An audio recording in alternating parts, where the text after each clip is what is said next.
Welcome to Legends in the Making, the show where we don't just talk about performance, we reclaim purpose. I'm Erin Sarles Bowers, strategist, shamanic mentor, and guide to parents, athletes, and leaders who know that the world doesn't need more hype, it needs more alignment. If you're ready to raise the standard in your home, your business, and your soul, you're in the right place. So let's dive in. And today's episode is the revival of standards, why kids are craving more boundaries. I think there's been a lot of lies that have been sold to parents, coaches, and leaders that the best thing you can give someone is freedom. But what if that freedom without boundaries is the very thing unraveling their future? And what I would offer when we think of the word freedom, when we really think about the context of freedom, it's really being in congruency with who you are. Freedom comes from being in the essence of your truth, of being aligned with your soul and the purpose of why God put you here. So freedom isn't the societal construct that we've created that's like, well, I don't want to have a lot of rules and boundaries. I didn't like rules and boundaries when I was a kid. So I'll just give my kids the freedom. Oh, just do whatever you want. Really think about that. What if the lack of structure and the lack of discipline and the lack of standards that we have created as a society is actually unraveling our future? Not only our future of who might be listening to this, but the kids that we lead, the people that we lead in our organizations. Not having a standard and calling people to the version of their highest self is not serving them. Making people step into the truth of who we are, that is love. Raising people to who they're supposed to be, that is love. And what we're going to talk about today is something that I think has been whispered in homes, in boardrooms, and in locker rooms, but hasn't been shouted from the rooftops yet. The revival of standards. What are our standards? What are the standards that we have for ourselves? What are the standards that we have for everyone else around us? What are the standards we have for our children? What are the standards that we have for people that work for us? Everyone craves standards. They crave boundaries. They want to know the bar that's being set and what's being expected. And having an internal standard for myself helps then me as a parent, helps me and helps my child set a standard for themselves. And to get curious about, is that your standard? Does that reflect the best you? And we're going to dive into that today. Because I think we have been a parent and have been a leader in corporate America for 20 plus years. I think we've seen the collapse of expectations. I think we've seen the collapse of not having high standards. Don't put too much pressure on them.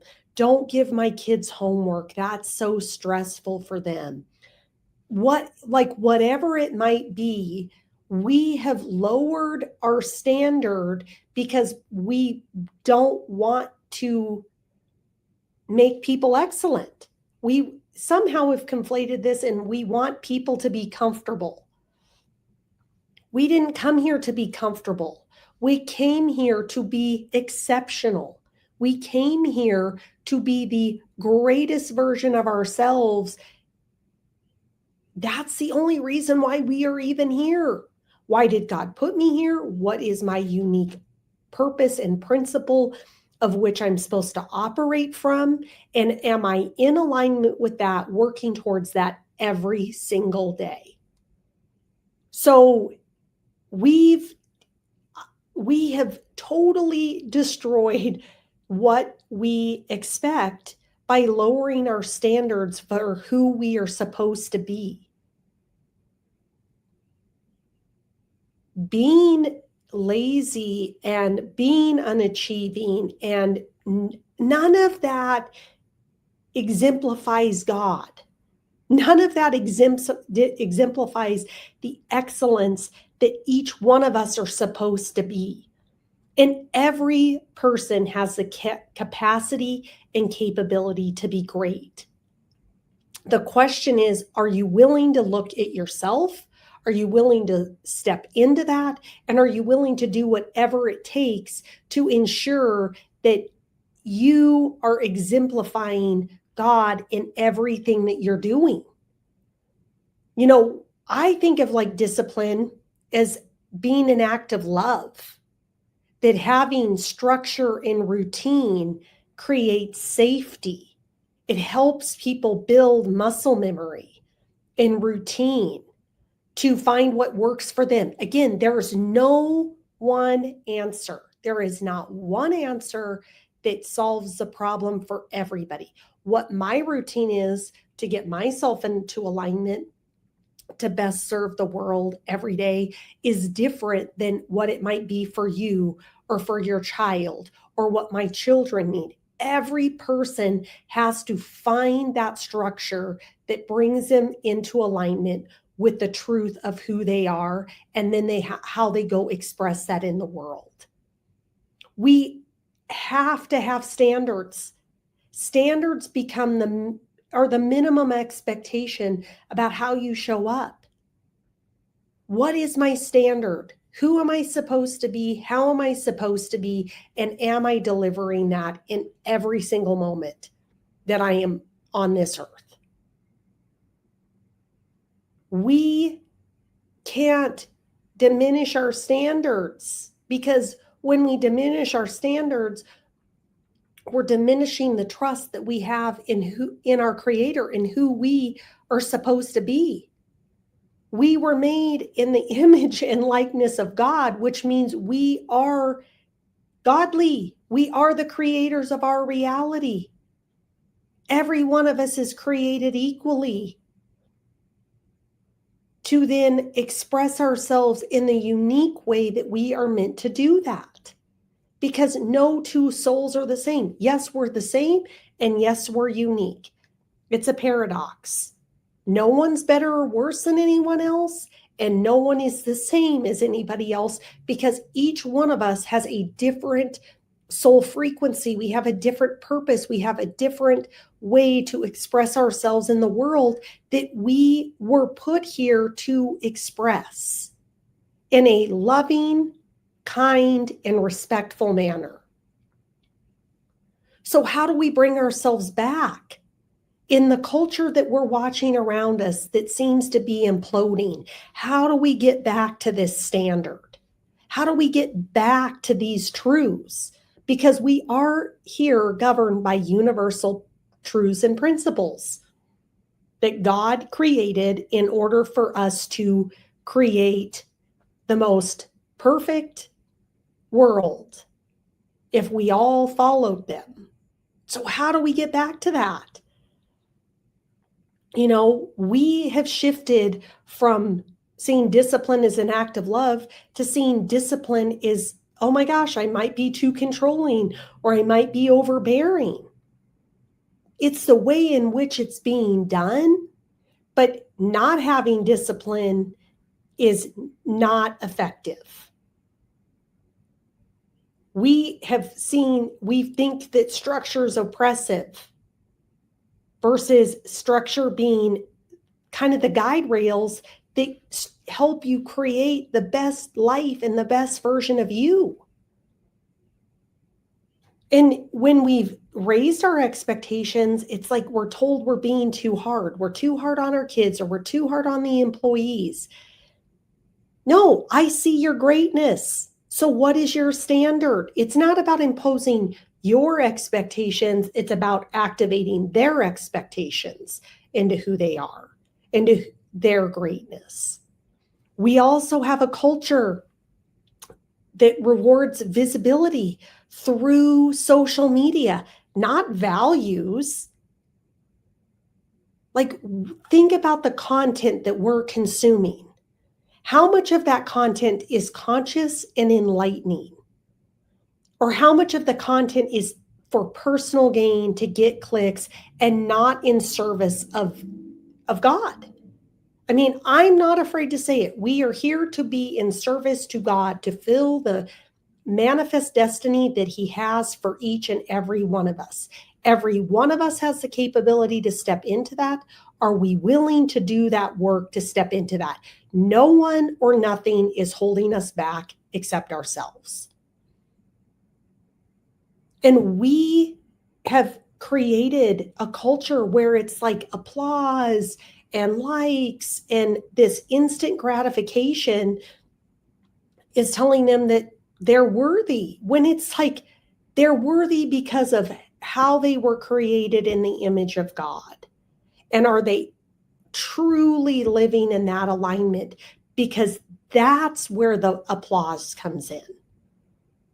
And then we have parents that are frustrated, coaches that lead these young adults and athletes on the athletic field, they're burnt out. We have leaders in organizations that are managing chaos, that aren't getting the best out of people. We see declining cultures in the workplace where people feel they don't feel valued. But it's our job to create the value of being seen and making them step in to the value. I see who you are and I want to activate you into that.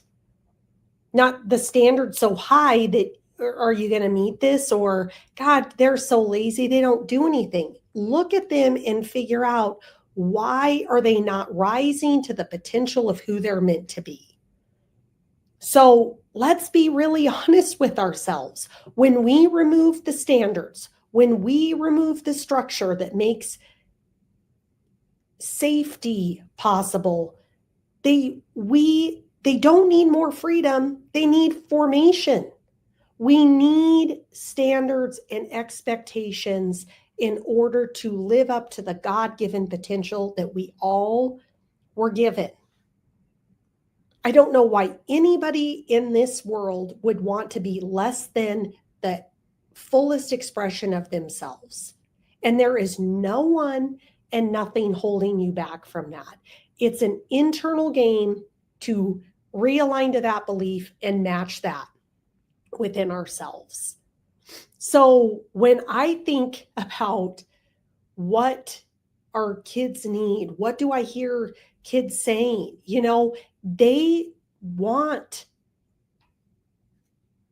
standards and structure and how to meet them. But they want to be seen for who they are, and they want the help in the guidance of how you get there. Not just like, well, you're not meeting the expectation. Well, that's great. Thank you for that feedback. What would you offer to me in order to help me get to where I need to be? And oftentimes, do we have the skills within ourselves to hold that space and to be honest, but then to guide that person to the truth of who they are? This is how I see you. You're falling short. How can I be in service and assistance to you? Where most of the time people are operating from their own agenda. What I see a lot in the coaching and leadership realm is the people are personalizing the other people's performance as a reflection on them, versus the leader understanding, I'm here to activate greatness, and how do I get people to step into that greatness? It's not about me. Am I in my greatness? Great. Okay. That then means I can hold space to activate people to their greatness. When I think of sports with coaches, examples that I think of is like when a player, let's say, drops a football in football, and it's almost like a slight against them that the kid dropped the ball, and then we're kind of yelling at their face and all of those things versus going, okay, how do I raise the standard? The kid already knows they screwed up. So you yelling at them doesn't reinforce anything. It's reinforcing you're a screw up versus, okay, hey, you got the next one because I know you're great at this. Look at the totality of what's going on, not the one moment. The kid already knows they need to catch the ball. They already know that they need to work on receiving or whatever's going on in this scenario.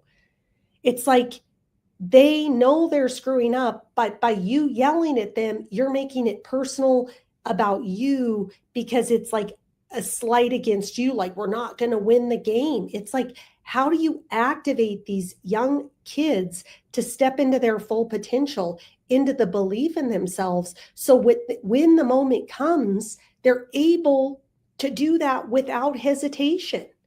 Are you thinking about building the skills that when the moment comes, that they're ready to rise? And guess what? You can give them all the skills and the moment can come, and that may not be God's plan in that moment. So how are you responding to that adversity? Screaming at the kid is not an elevation of consciousness. And then you want them to be out of their head so they can run the next play and catch the next ball. But they're thinking about like, oh shit, the coach is screaming at me. So think about that. Think about what's the standard that we're setting for ourselves and how we show up. And are we activating people into the greatness of who they are? Because people don't need judgment. People need a reflection and a space to grow to help them step into the highest and greatest version of themselves. Everybody too, like I think especially in all areas of life, everybody is testing boundaries because they're also looking to what can I get away with? Okay, I don't show up to work on time or I don't show up to practice on time. Well, if you don't have a conversation with them, again, not screaming, but it's like, what's the standard you've set for yourself, young man, or for you as the colleague at work? Do you respect yourself enough to be on time? Again, this isn't about screaming. This isn't about yelling. It's about how do you instill a standard that makes people rise to that expectation within themselves. That to me, if you're not on time, is a lack of self-respect. It's not even about the other person. It's really not. Do you respect yourself enough? And if you're living in the principle of understanding you're one with everybody else, are you respecting everybody else on the team or in the organization by being on time? I've worked with many young men who act out until somebody finally tells them the truth. Until someone says, I'm not going to stay in this behavior because I see who you really are. Athletes rise when expectations rise if they're rooted in love. And it's about their potential, not about your ego. So leaders, executive, entrepreneurs, it's no different. Everybody around you rises to the expectations when the expectations are rooted in love and you're helping people achieve their best. It's no different. So if I don't feel that you're looking out for the best interest of me because you're not looking out for the best interest of you, we're never going to meet up. I see who you are. I see who you really are. Is this a reflection of who you really are? That's all you need to say and ask, and leave it at that. Because internally, they already know, whether that's an athlete that you're coaching, whether that's someone you're coaching on your team in an organizational setting, it doesn't matter. Is this your best? Is this the standard you have for yourself? Because I see who you really are. So having standards is not punishment, it's preparation. Creating structure and discipline for them to meet that standard is love. And it creates phenomenal human beings when you get there. So where does the standard start? The standard starts with you. If you're a parent listening to this, I want you to hear this clearly. You're not too much. You're not too controlling. You're not too intense. You are the standard your child needs, even if they can't say that. We are guides and examples as parents. We are setting the standard of what we expect. Everything we do, everything we embody is an example for our kids. So if you want to raise better kids, parents, I'd start by looking at yourself going, what's the standard I've set for myself? And how am I showing up for my child? Because when I have a standard for me, I can hold you to the standard within you. If you're a coach, you're not just building teams, you're building men and women. You're the bridge between the chaos we have in this culture and the clarity of character.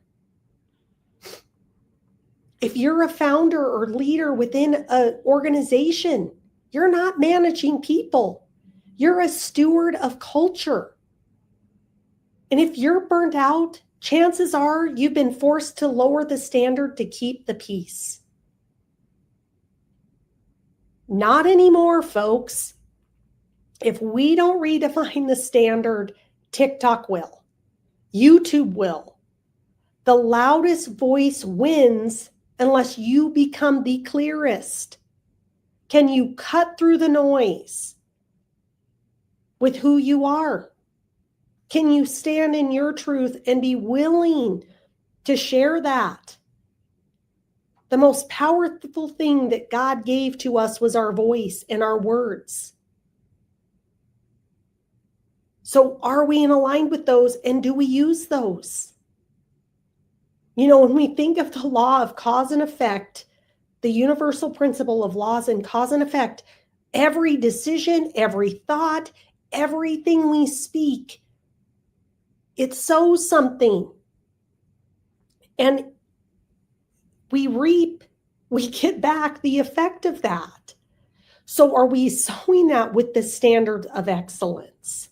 Are we planting that seed of excellence into the ground to reap the abundant harvest? Or are we doubtful and inconfident? All of that gets planted and it has to come back to us. So are we so clear around who we are and how we're supposed to be? Because every action we take has an effect back to us. When, how, all of that, we don't know. But think about that. Are we sowing what we want to reap? And is every seed that we're planting one of excellence, standard, and love? Are we planting seeds of fear and doubt and chaos and confusion? We are setting the standard. How high is that bar? It should be so high that it matches God. That's how high our standard should be. And when we lower our standards, we raise our consequences. And we're seeing that in our world today. So I would love to throw this out there. because I am called to be in service to bringing families back to themselves with their young student athletes. So I work one-on-one individually with families for 5 sessions called Raising Exceptional to have a reset. So if you'd like to work with me, it is of no cost. I do ask that you make a donation to a nonprofit, but this is your opportunity to come work one-on-one with me and understand, how do we raise the bar? How do we start raising exceptional? And for the leaders of organizations out there, I have the same 5-day, it's called Reclaim Your Clarity and Lead from Power, where you can work with me for 5 sessions. We understand we get you clear and how you start to move that into action. So I would love for anyone and everyone to take me up on these 2 offers. It's how I want to serve and give and ensure that we are moving the needle forward on raising our standards and aligning with the highest and greatest version of ourselves. So if this episode stirred something in you, don't ignore it. DM me the word reset if you're a parent ready to reclaim influence in your home, or DM me power if you're a leader ready to align your energy with the legacy you're building. This isn't just coaching, this is kingdom work. Until next time, lead with love, live with clarity, and remember, you're not just making moves, you're becoming a legend in the making.